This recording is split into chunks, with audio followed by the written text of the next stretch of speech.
우리에게 임하실 하나님의 말씀은 창세기 14장 13절에서 16절 말씀입니다.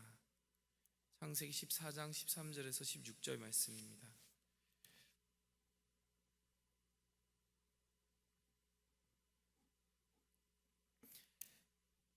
도망한 자가 와서 히브리 사람 아브람에게 알리니 그때 아브람이 아모리 족속 마므레의 상수리 숲을 근처에 거주하였더라.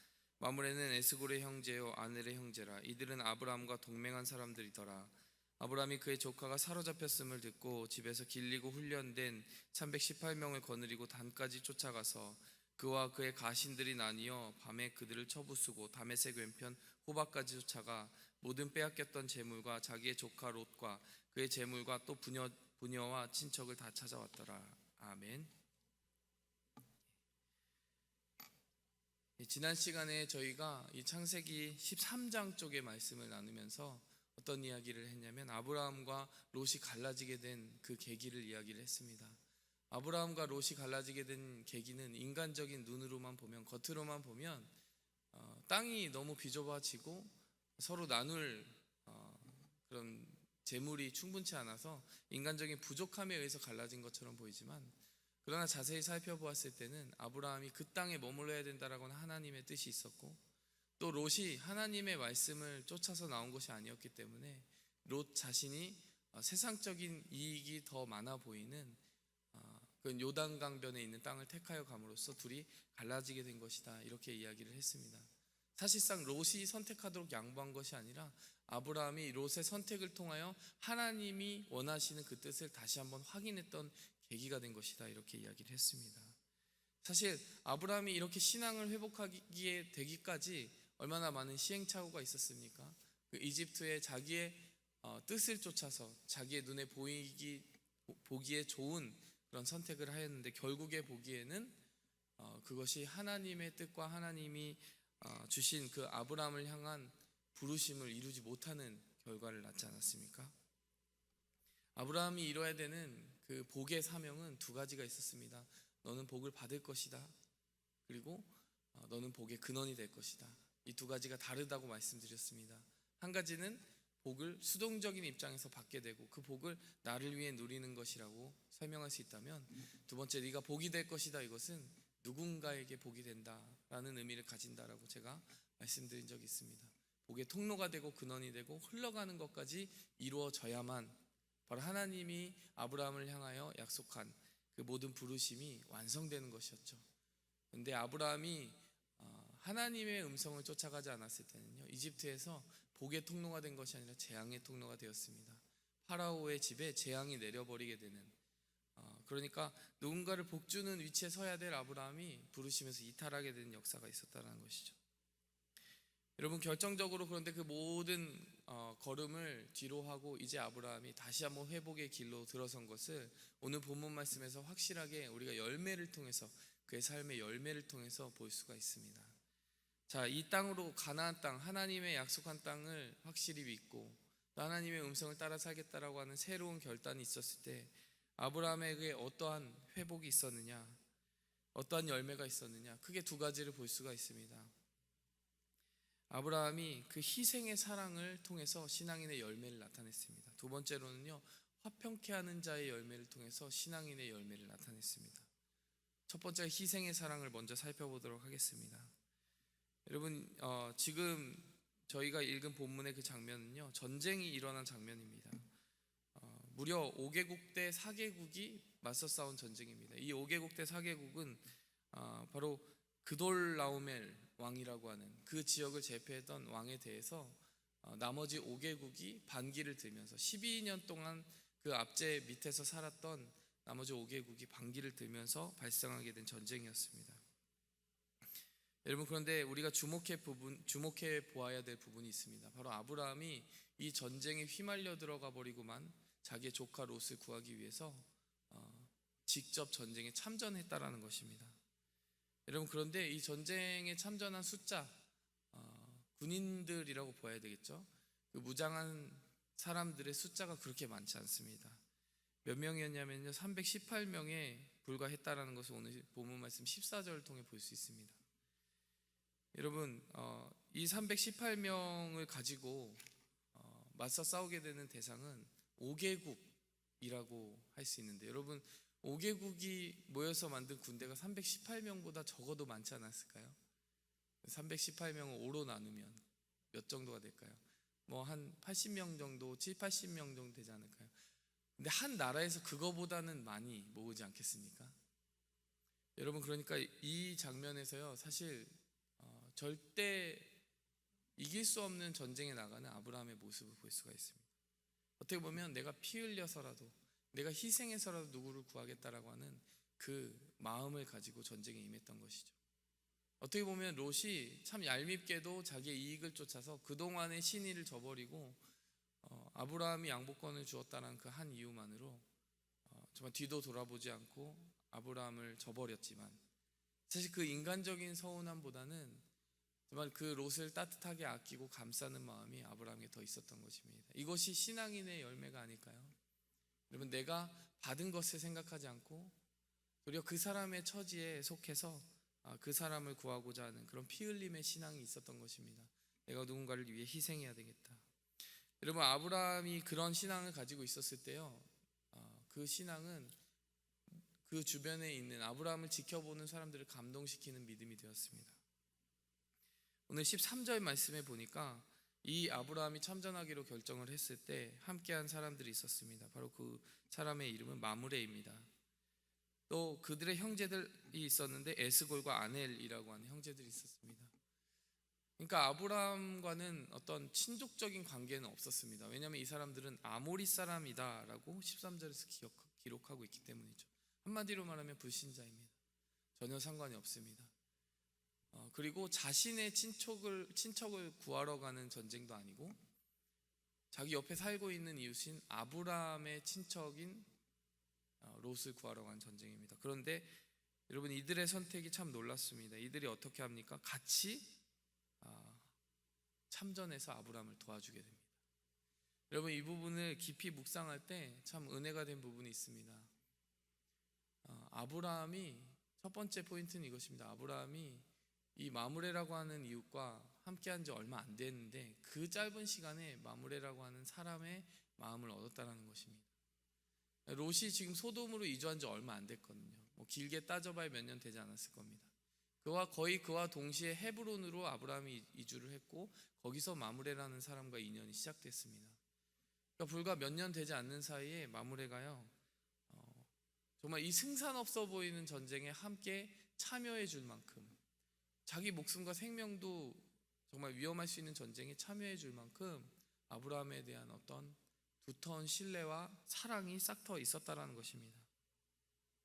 게다가 아까 말씀드렸듯이요, 318명에 비해서 다른 5개국과 맞서 싸워야 되는 이 전쟁은요, 승산이 사실 없어 보이는 전쟁으로 보이기가 십상입니다. 그러니까 마므레가 보기에 저 싸움에 휘말려 들어갔다가는 정말 큰 손실을 입겠다, 이렇게 생각하고 판단하기가 쉽다는 것이죠. 여러분, 그런데요, 마므레가 이 아브라함의 결정을 보면서 저 어려운 전쟁에서 발을 떼어야 되겠다, 이렇게 생각한 것이 아니라 저렇게 승산 없는 싸움을 싸우다가는 위험해지겠다, 내가 도와줘야 되겠다라는 마음을 품었다는 것입니다. 모르긴 몰라도요, 아브라함이 평소에 보여준 모습이 있었을 것입니다. 그리고요, 이 아브라함의 선택 자체가 주는 감동도 있을 거예요. 그 얼마 되지 않은 숫자를 가지고 자기 조카를 구하기 위해 목숨을 거는 모습을 보고 참 그 아브라함의 모습이 멋있어 보였을 것입니다. 여러분, 우리가 신앙인으로 살아가다 보면요, 이 세상의 법칙에 많이 영향을 받을 때가 있습니다. 세상의 법은 무엇입니까? give and take입니다. 냉정하죠? give and take가 크게 두 가지로 나타납니다. 좋은 것은 받은 만큼만 주겠다. 네가 먼저 줘야 내가 주지 않겠냐, 이겁니다. 냉정한 계산이 시작됩니다. 또 한 가지 방식이 있습니다. 네가 나쁜 것을 나에게 주면 그 준 대로 갚아주겠다, 이것이 있지 않습니까? 여러분, 그돌라오멜 왕과 그 지금 5개국 대 4개국의 전쟁이 일어나는 방식을 보면요, 딱 세상의 법칙을 따르고 있습니다. 서로 착취하고 압제하고, 또 이익에 의해서 배신할 수도 있고 동맹할 수도 있고, 이런 방식의 그런 관계들이 맺어지고 있습니다. 여러분, 그런데요, 아브라함과 이 마므레가 맺고 있는 관계를 보면요, 그 모든 것들을 초월해 있다는 것입니다. 불신자임에도 불구하고 그 불신자의 눈에도 감동이 될 만큼 아브라함의 희생적인 사랑이 그만큼 파급력이 있었다는 것입니다. 복수하지 않고 계산하지 않고 누군가를 조건 없이 섬기는 사랑에는 그만큼 놀라운 하나님의 능력이 있습니다. 여러분, 그 결과적으로 이 전쟁의 승패는 어떻게 결론이 났습니까? 그돌라오멜이라고 하는 그 지역의 패권을 오랫동안 쥐고 있었던 그 왕을 필두로 한 5개국을 파하여 이기게 됩니다. 그 4개국을 파하게 됩니다. 결론적으로 이 마므레라는 사람이 참전했다가 아마 이런 생각을 했을 거예요. 하나님이 살아계시긴 한가 보다. 여러분, 아브라함의 그 남다른 선택에는 하나님의 기뻐하심이 뒷받침되어서 결국 승리로 나타나는 열매가 있었습니다. 여러분, 이것이 바로 하나님의 백성들이 주님 앞에서 맺어야 되는 관계입니다. 십자가의 사랑으로 맺는 관계. 여러분, 두 번째로 우리가 화평케 하는 신앙인의 열매를 맺어야 될 줄 믿습니다. 오늘 본문 말씀 14절에 보니까 그의 조카가 사로잡혔음을 듣고 집에서 길리고 훈련된 자 318명을 데리고 단까지 쫓아갔다라고 나오는데요. 여러분, 집에서 길리고 훈련한 자라는 표현이 영어로 보면 더 분명하게 그 아브라함의 집에서 태어난 자들이라는 표현으로 나와 있습니다. Born in his household. 아브라함의 가정에서 태어난 사람들입니다. 모르긴 몰라도 아브라함과 롯의 그 목자들이 서로 다투었을 때요, 어느 쪽에 섰겠습니까? 아무래도 그 다툰 사람들은 그 롯의 목자들과 함께 다투는 쪽에 있었을 겁니다. 그 아브라함의 가솔이었던 거잖아요. 거기서 태어난 종들의 또 자녀들이었을 것 아닙니까? 여러분, 그런데요, 어떻게 보면 롯의 그 사람들이 정말 어려운 처지에 속한 것을 보고 이전에 있었던 그 불편한 관계 때문에 도와주고자 하는 마음이 없었을 수도 있어요. 그런데 직접 나서서 그 전쟁에 참전한 사람들이 바로 이 사람들이었습니다. 어떻게 그럴 수 있었을까? 답은 한 가지라고 생각합니다. 바로 아브라함 때문이었다. 자신의 주인의 모습을 보니까 아무래도 자신들의 마음이 참 부끄러워졌을 것 같아요. 어떻게 보면 더 조카 롯을 괘씸해하고 얄밉게 생각했을 만한 아브라함이 오히려 그 롯을 위해서 희생의 사랑을 마다하지 않는 것을 보고, 우리가 정말 이 주인을 섬기면서 마음을 좀 넓혀야 되겠구나, 이런 마음을 가지지 않았을까요? 여러분, 희생의 사랑뿐만이 아니라 화평케 하는 자의 사랑이 하나님을 감동하고 사람을 감동합니다. 불신자를 감동하고 또 주변의 이웃들을 감동합니다. 그래서요, 오늘 이 본문 말씀을 보면 그 마므레라고 하는 불신자, 그리고 일전에 조카 롯의 밑에 있었던 사람들과 다투고 불편한 관계에 있었던 이 318명까지 함께 마음이 동하여서 이 롯을 구하는 전쟁에 참전하는 모습을 볼 수 있습니다. 여러분, 신앙인에게 이러한 용기와 희생의 열매, 그런 십자가의 능력과 사랑이 힘있게 나타나야 할 줄 믿습니다. 여러분, 오늘 기도하실 때 우리의 삶 속에 나타나야 되는 능력은요, 다름 아니라 우리의 이웃을 향한 사랑을 통해서 나타나게 되어 있습니다. 내가 복음을 전해야 하고 또 복음으로 품어야 되고 혹은 용서해야 되는 사람이 있습니까? 인간적인 눈으로 보기엔 품기 어려운 사람이지만 하나님께서 지속적으로 마음에 주시는 그러한 사람이 있습니까? 그 사람의 이름을 두고 기도하시기 바랍니다. 그것이 가족이 될 수도 있습니다. 아브라함에게는 가까운 친족 롯이 바로 품어야 될 대상이었습니다. 불신자를 품고 전도하기 위하여 결심하고 기도하는 분 있으십니까?